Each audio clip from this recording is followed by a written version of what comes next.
But first tonight, Newspoll today shows voters have abandoned Anthony Albanese, with support for Labor now lower than at the last election. Labor's primary vote is now 31%, falling 4 points in the past 3 weeks in what's been a disastrous period for the government. And The Australian reports that if an election was held today, Labor would lose its majority based on these results. And Anthony Albanese's personal approval ratings are also now at the lowest level since the election at -13%. This is all a clear reflection of Albanese's poor performance on a range of issues, and it's starting to cement the impression that he is an incompetent leader who's soft on national security. Among the recent scandals that have cost the Prime Minister's support in today's Newspoll, the recent immigration scandal that saw rapists and murderers and even child sex offenders free on the streets. Even though the government knew the High Court decision was imminent, it was caught without a plan to protect the community from these hardened criminals. Then there's been the 13 interest rate hikes after Anthony Albanese campaigned heavily on cost of living during the election. But since then, cost of living has only worsened. And the RBA governor just last week warned that inflation is now a homegrown problem. And it can't be blamed purely on overseas factors any longer, with other countries now faring better than Australia in taming inflation. There's also the Prime Minister's clear lack of leadership on stopping anti-Semitism. The Prime Minister said just on Thursday at a visit to the Melbourne Holocaust Museum that he doesn't want anti-Semitism to get a foothold in this country. But that moment for it not getting a foothold is long gone. And it's partly because he failed to take action and to make it clear from the most senior political leader in our country that it's unacceptable and that hate speech will be met with consequences under the law. This has all happened under his watch. His failure of leadership has allowed anti-Semitism to explode onto our streets and online. Albanese and Penny Wong's constant lecturing of Israel over lack of proportionality in civilian deaths, well, this leaves the impression that Israel is committing war crimes, instead of the reality, which is that Israel is taking every possible effort to minimise civilian casualties. Then there's the misinformation bill that Albanese insists on progressing with, even though every single organisation, left and right, are clearly concerned about how it will curtail free speech. And there's also the perception he hasn't been focused on Australians and the issues that matter to them, because he spent a year campaigning for The Voice. And since the referendum, he's been on back-to-back overseas trips. As Simon Benson writes today, Albanese's obsession with the Voice referendum reinforces the perception that he's out of touch with mainstream Australians. And then, finally, most recently, the Prime Minister's lack of courage in failing to directly raise with Chinese President Xi Jinping China's sonar attack on our Navy divers. Albanese didn't even tell the public about this incident until after his press conference at APEC. He deliberately kept it secret in a move that's led to accusations of a lack of transparency and cowardice.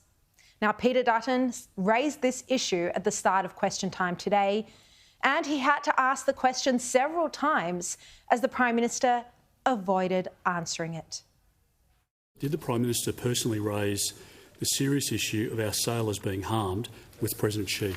At APEC, there were no bilateral formal meetings between myself and China.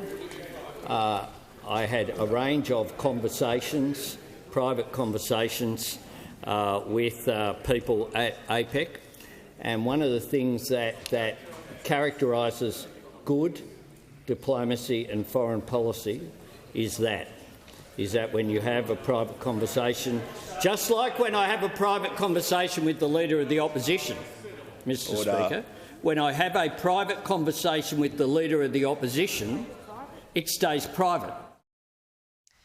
So he repeatedly didn't answer the question, and instead Albanese attacked the coalition for its poor relationship with China. But Albanese couldn't say that he raised the issue of the attack on our Navy divers with Xi Jinping because clearly he didn't raise it. Now, this all changes the perception of Albanese in the public mind. He's seen as too weak to stand up to the Chinese president on behalf of our courageous divers. The government comforts itself that Australians wouldn't elect Dutton, that he's so unpopular, but the Newspoll results show that Labor's primary vote at 31% is below where it was at the election. This is according to the Australian today, while the coalition has built on its own result, lifting to 38%, with, as Benson writes, a leader widely considered unpopular. But the risk for Albanese is that appearing weak on the issue of the immigration scandal, on the issue of the Chinese attack on our divers, well, this starts to turn Dutton's negatives into positives. The image of Peter Dutton as unlikable because he's hard and negative starts to turn into a positive. The public may change their perception of him if they think that, well, they might not like him personally, but he's strong and tough on national security. Well, political editor for The Australian, Simon Benson, writes today that for Labor, a two-term proposition is under threat only midway through the first term in government. Labor now proceeds into the second half of the term on the defensive, with its ascendancy having evaporated at a faster pace than for the Rudd-Gillard government. And he writes that it took Tony Abbott's opposition term almost 3 years to tighten the contest to this point in 2010. Now, the federal government will be looking to reset over the Christmas period, hoping that the holiday break will make people forget the inadequate leadership and the debacles of this year. And while that may be true to some extent, the financial pressures for hundreds of thousands of Australian families sadly aren't going to improve anytime soon. With inflation now a homegrown problem, meaning it's clearly the responsibility of the Albanese government, any Christmas reprieve may be brief. And Jackie Lambie made this point today. The Prime Minister himself is going to have to be on the ground next year. People are really doing it tough out there. February, March next year is going to be looking really unpleasant for a lot of families out there already doing it tough. They're about to, in the next 4 months, you are really going to see, once you see that, you're going to see those polls moving everywhere, I can tell you, because they're going to want to blame somebody and he is going to get the blame for it.